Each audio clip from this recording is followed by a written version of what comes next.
Nous sommes toujours avec Mathieu Baccoté, Arthur de Vatrigan, Michel Geoffroy est avec nous. Merci, bonsoir Michel Geoffroy, énarque, essayiste, grand spécialiste du mondialisme.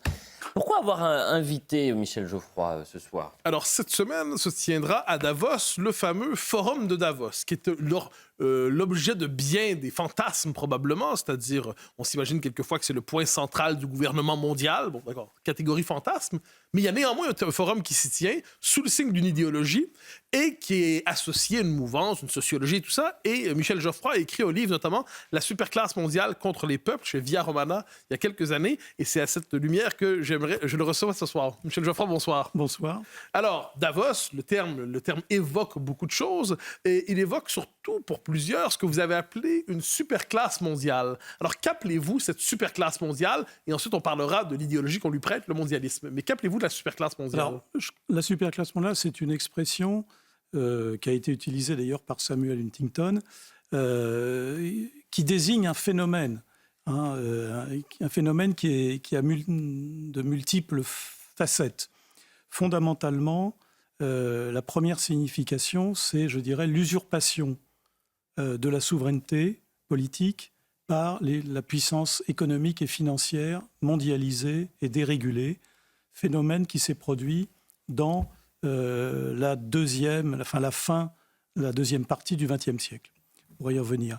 Ça désigne aussi un phénomène sociologique que Christopher Lasch avait désigné sous le terme de la révolte des élites.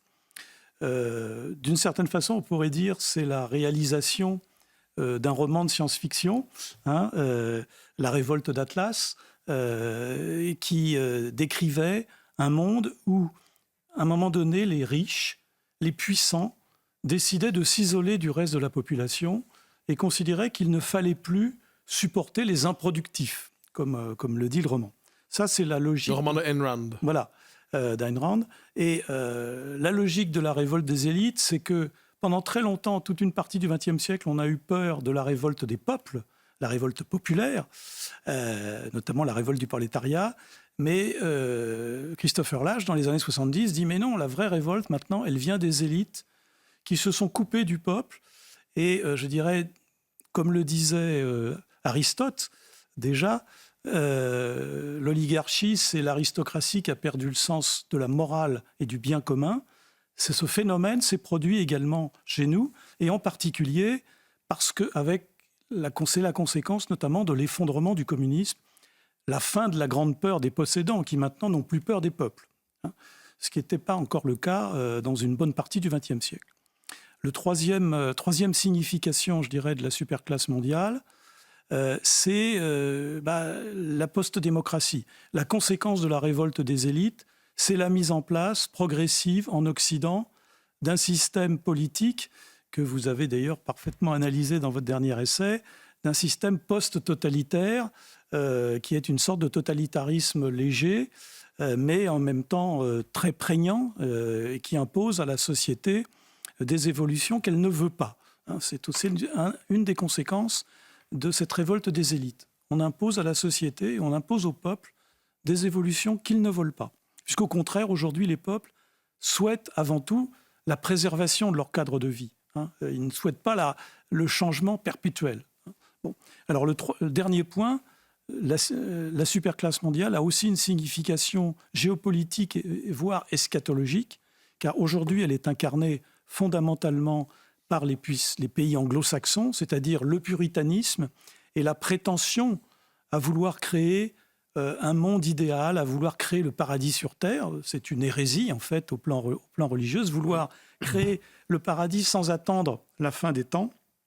Donc ça, c'est un élément important, notamment de toute la logique de la destinée manifeste que les puritains nord-américains pensent avoir. Donc, le terme superclasse mondiale désigne l'imbrication de ces phénomènes, car tous ces phénomènes sont imbriqués les uns dans les autres. Alors, arrivons à un deuxième terme, avant d'embrasser directement la question de Davos, le terme mondialisme. On nous dit souvent que c'est un terme conspirationniste, complotiste et tout ça. Est-ce que le terme mondialisme décrit une réalité, une idéologie, une tendance? Oui, alors je crois que il faut se garder de deux travers quand on parle de la superclasse mondiale. Premier travers, considérer qu'elle n'existe pas.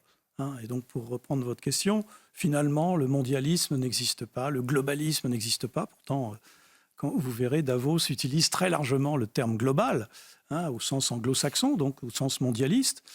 Ça, c'est la première erreur, parce que si on ne comprend pas ces phénomènes structurants de longue durée, que j'ai évoqués rapidement, on ne comprend pas le monde dans lequel on est, on ne comprend pas ce qui se passe en Occident, on ne comprend pas pourquoi il n'y a plus d'alternance politique réelle, on ne comprend pas pourquoi des gouvernements s'obstinent à imposer à la population des réformes qu'elles ne veulent pas, et on ne comprend pas pourquoi, finalement, quelles que soient les majorités, elles conduisent la même politique. Donc, ça veut dire, si on ne comprend pas, si on n'intègre pas ce phénomène nouveau, qui est relativement nouveau dans l'histoire, même si l'oligarchie est quelque chose d'ancien, la conjonction de ces évolutions économiques et géopolitiques, elle, est nouvelle.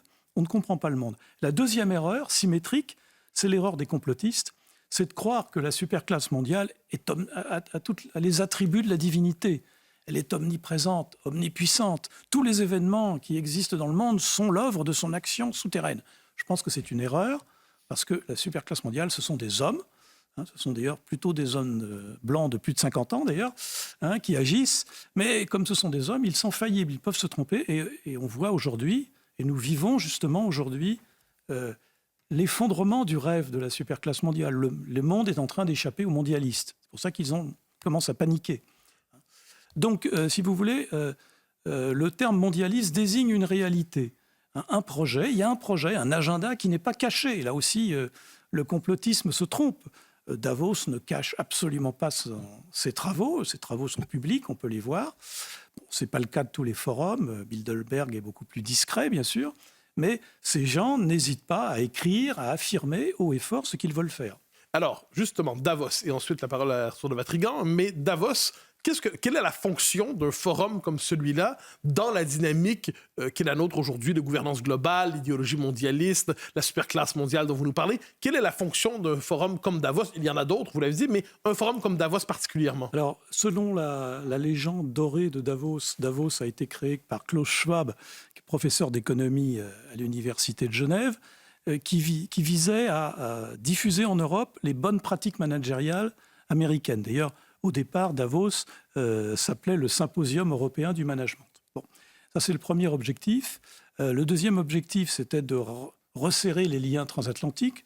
C'est la politique américaine qui se développe dans les années 70, notamment pour essayer de lutter contre la mauvaise image de marque des États-Unis à cause de la guerre du Vietnam. Donc il y a une tentative, c'est aussi l'époque où on va créer la trilatérale, qui a le même objectif dans un domaine plus diplomatique, en intégrant le Japon. D'autre part, Davos, normalement, est un forum, comme au sens étymologique du terme. C'est un lieu où on parle, et donc on rassemble des gens pour parler des grands problèmes mondiaux. Déjà, on commence à voir apparaître ce terme de monde.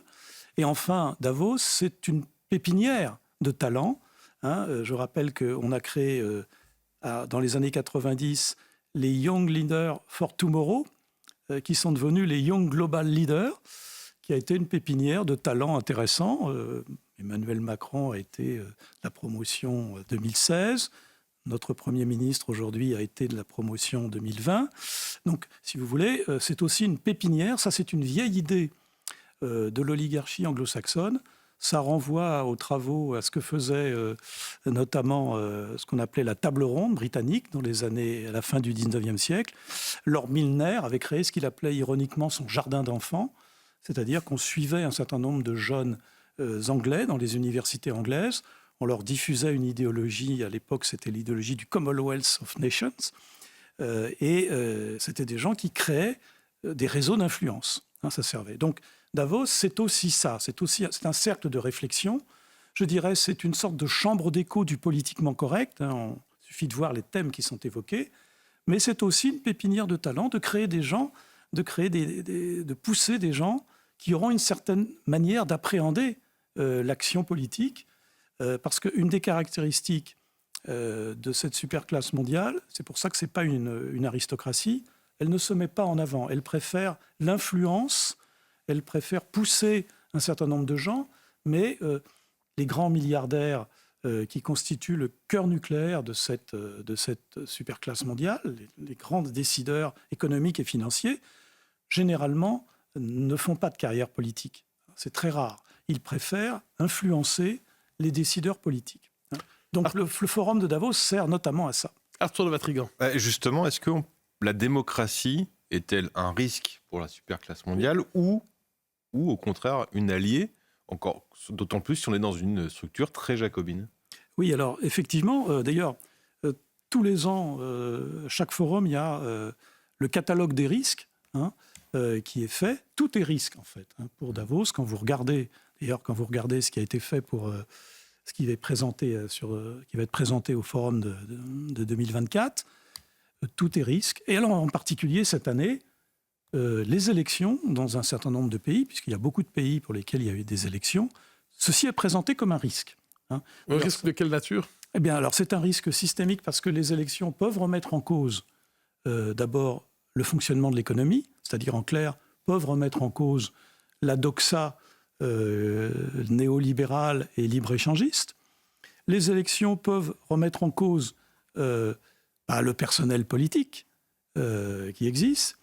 Et surtout, c'est un terme constante de la réflexion de Davos sur les élections, c'est la désinformation.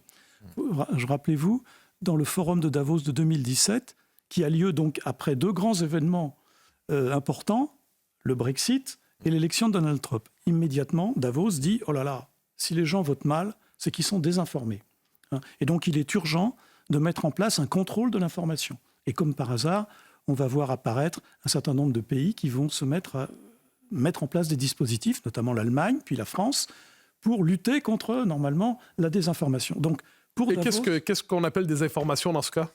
La désinformation, ce sont les mauvaises idées.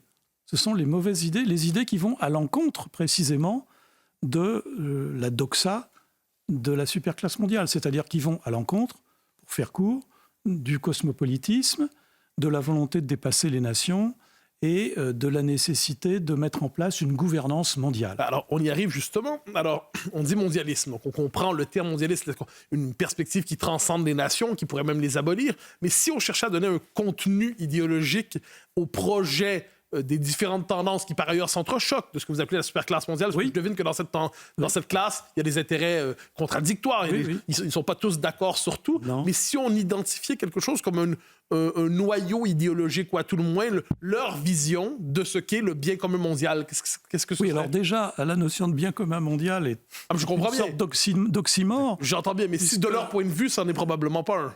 Oui, alors non, l'élément, je crois, central, c'est le globalisme. C'est-à-dire cette idée qui est perpétuellement répétée à Davos, que nous serions confrontés aujourd'hui à des problèmes d'une telle dimension et d'une telle nouveauté et d'une telle gravité que seule une action mondiale et coordonnée est efficace. Ça, c'est, je dirais, le fond idéologique de l'oligarchie depuis la fin du 19e siècle. Ce qui rassemble l'ensemble de des tendances. Ça, c'est cette idée centrale. On ne peut plus faire, mais c'est ce qu'écrivait Jean Monnet dans ses mémoires, rappelez-vous. Il disait « Les nations souveraines du passé ne sont plus le cadre pour régler les questions du présent ». Donc, c'est cette idée centrale. C'est une idée déjà contestable en elle-même, parce que plus on globalise les problèmes, plus on les complexifie. Rappelez-vous l'échec de l'économie dirigée dans l'Union soviétique. Alors imaginons une action mondiale. Une action mondiale, c'est une action compliquée. Deuxièmement, l'idée que nous serions les premiers dans l'histoire à être confrontés à des problèmes vitaux, ça c'est une autre erreur. C'est pas vrai.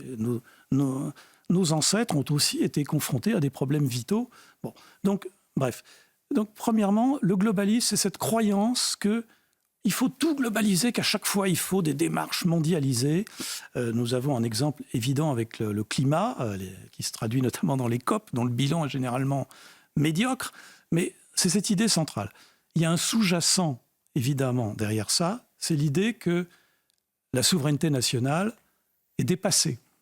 Et qu'il faut mettre en place ce qu'on appelle une gouvernance mondiale. Le terme gouvernance n'est pas neutre, puisqu'il provient de l'économie d'entreprise, corporate governance.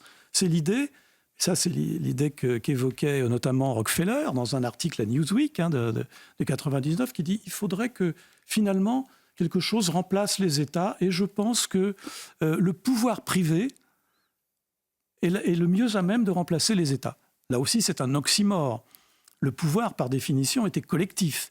L'idée qu'on ait un pouvoir privé, c'est-à-dire un pouvoir que les acteurs privés aient une action politique, ça, c'est quelque chose de nouveau et c'est une autre caractéristique de ce qu'on appelle la superclasse mondiale. C'est l'idée que les grandes entreprises, les grandes institutions financières peuvent être militantes dans le domaine politique et social. On le voit tous les jours.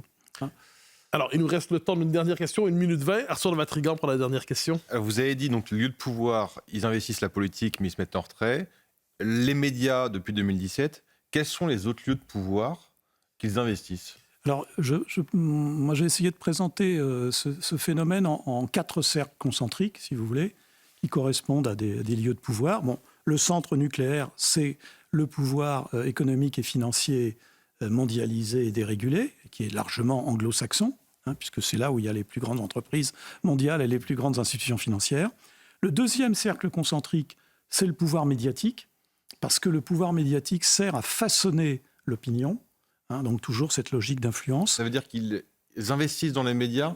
Oui, la plupart des médias sont aujourd'hui la propriété des grandes puissances financières dans le monde occidental. Le troisième cercle est plus large, c'est ce qu'on appelle la société civile. Davos parle beaucoup de société civile. D'ailleurs, le conseil d'administration de Davos, significativement, est composé à moitié de représentants des milieux économiques et d'autre part de la société civile. Pas du tout les États, qui sont complètement éliminés, très, très significatifs. Et donc, notamment les ONG, qui jouent aujourd'hui un rôle très important de relais du mondialisme. Pensons au rôle des ONG en matière d'immigration, etc. Et alors, le dernier cercle, c'est le cercle que j'ai appelé méchamment le cercle de la trahison des élites publiques. C'est-à-dire que les États sont aujourd'hui la dernière roue du carrosse, comme on dit vulgairement.